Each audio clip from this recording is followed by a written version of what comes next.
And joining us now to discuss the Michigan Senate primary that is happening tomorrow is our panel.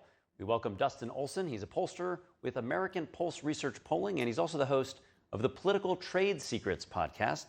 We also welcome Robin Byro, Democratic strategist and former Obama regional campaign director. Thank you both for joining us this evening. Dustin, kicking off with you, what is the latest from your polling data on tomorrow's Senate race?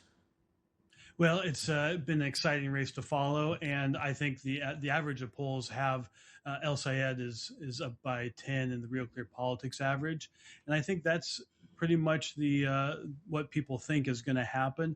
Now, I would put a caveat on that. Michigan, like a lot of some of these upper Midwest states, is actually hard to poll, and for a lot of what I consider drive-by pollsters and the media, it is it's if they're not thinking about things about how there's a lot of rural areas, and then there's some very different geographic areas like Detroit or Dearborn. And if you get those numbers off just a little bit, it could have a pretty big impact. Yeah, and they also have that interesting open primary where you don't have to be registered to a party. So a lot of nuances up there in Michigan. Robin, this race, of course, as you just saw our video from Fiona, it's being hyped up as this sort of litmus test for the future of the Democratic Party. Obviously, a party that you are very much an insider on. So do you see it that way as a litmus test? To an extent. To be clear, Mr. El-Sayed is not a Democratic Socialist Party of America candidate, but he is endorsed by Bernie Sanders and AOC. The DSA as a whole is paying attention very carefully to this race, and so are Democratic operatives like myself to see if this is in fact the direction of the party. I just want to say this. Every pundit that's going on TV is getting this wrong right now and saying that it's the party itself moving to the left.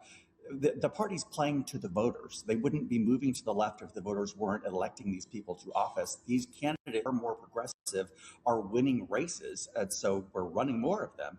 That's just how politics works. If it weren't working, we wouldn't be running them. So yes, I'm anxious to see how this works out because it could signal that more progressive candidates are the way to go here in the near future over more moderate candidates like Mr. Stevens. And Dustin, the same question to you. Is this more about policy or is this more about candidate strength in your view?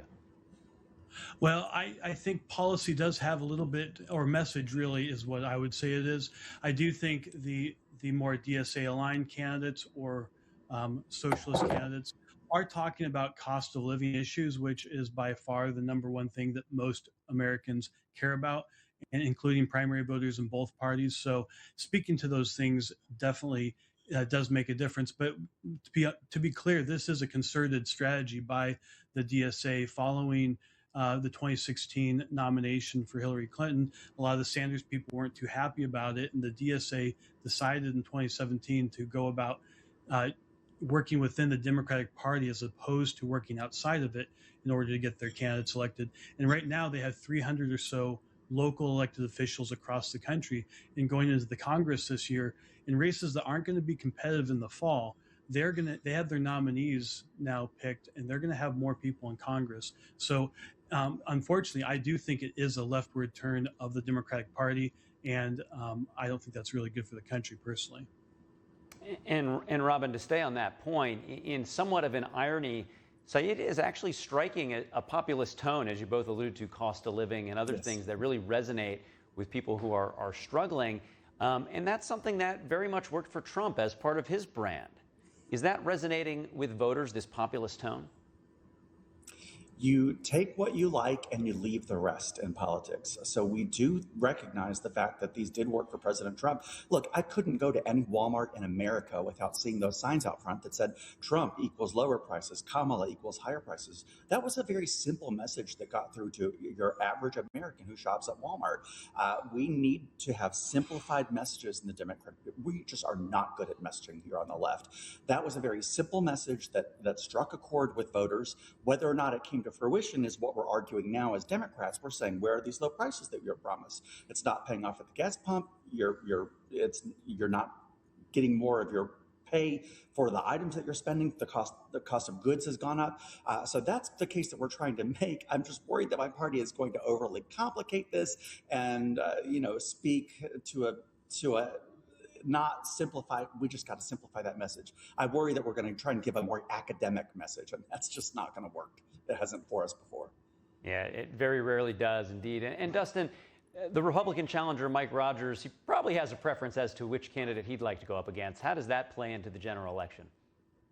Well, he's run now. This will be his second race statewide for Senate, and I think he's in a pretty good position. This is really an important race, and this race, and also all the August primaries, these sorts of primaries are playing out across the country. In August primaries, Wisconsin, we have a self-avowed socialist who's likely going to be the nominee for governor there, and you have Cori Bush, who's back up in Missouri running for that seat. So there's definitely a radical tinge to these primaries. And if these are successful in August, I expect that Democrats pick up seats in the midterms, and it could be a determination as to whether it's a wave or it's a trickle, much like it was in the opposite for Republicans in 22.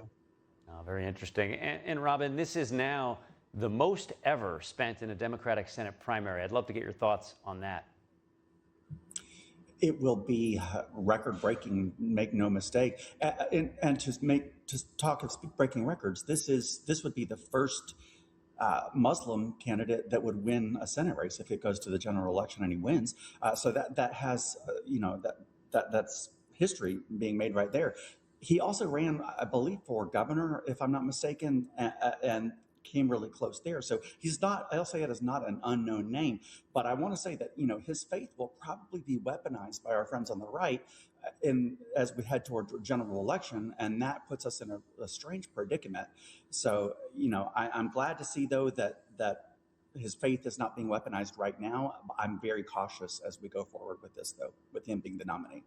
And Dustin, as we finish up, we just have about 30 seconds left. But to Robin's point, there is, I believe, the second largest Muslim population in Michigan relative to the whole country. As a pollster, how does what Robin brought up break out if he were to win and go into the general election? Oh, I don't know about his faith being weaponized. I doubt that. But what I do think is true for pollsters is because Michigan has these pockets of votes that can be very, very different in how they might view a race. It is very difficult, if you're not being careful, to be able to have the right mix of voters in your poll, and that makes it very difficult to predict. It could be very, very likely that people are way off. Dearborn could have a huge turnout, in which case he could be winning by a lot, or you could have Detroit have a huge turnout and he actually loses. So it's really hard to tell. Well, we'll be watching very closely tomorrow, one of the purple states, a lot at stake here. Dustin Olson, Robin Byro, thank you for joining us this evening. Thank you both. Appreciate it. Thank you.